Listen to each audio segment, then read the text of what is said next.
De voir ma maman aussi heureuse que ça nous permet à nous d'être heureux aussi.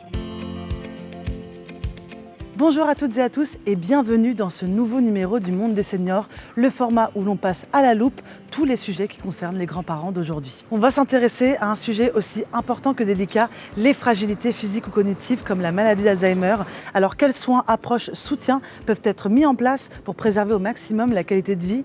Comment accompagner au-delà du soin? Pour tout comprendre, direction Parmain à la maison de retraite médicalisée Emmaüs Quai des Brumes pour rencontrer Marion, infirmière coordinatrice, ainsi que Corinne, aidante familiale d'une résidente ici.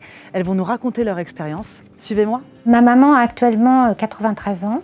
J'ai eu besoin de faire appel à une maison de retraite médicalisée suite au décès de mon papa. Elle n'était plus capable de se gérer dans la journée, de gérer la toilette et même avec des intervenants extérieurs adaptés, c'était extrêmement compliqué. Aujourd'hui, les EHPAD proposent un cadre sécurisant et adapté aux pathologies du vieillissement.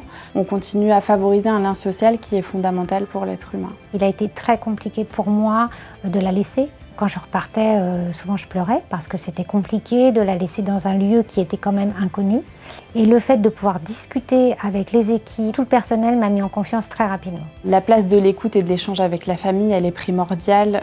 Il faut qu'ils aient confiance en nous, qu'on ait confiance en eux. Ils nous confient leurs proches, donc on leur doit ce temps de restitution et d'échange sur la prise en charge qu'on apporte à leurs proches. Le fait de voir du monde autour d'elle qui gravite, de voir des gens qui rient, de voir des personnes qui viennent avec des animaux, ça la stimule énormément.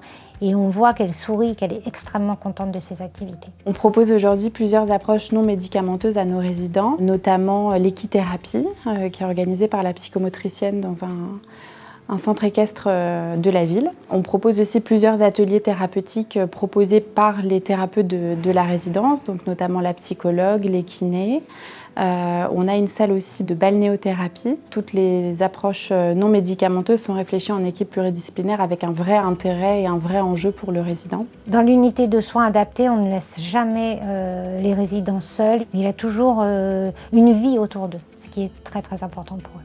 Pour les résidents présentant des troubles du comportement et des troubles cognitifs, notamment en lien avec la maladie d'Alzheimer, on a une unité de soins adaptés. C'est une unité fermée avec 2 soignantes qui sont 24 heures sur 24 présentes avec nos résidents. La relation avec ma mère est un petit peu compliquée dans le sens où elle ne parle plus.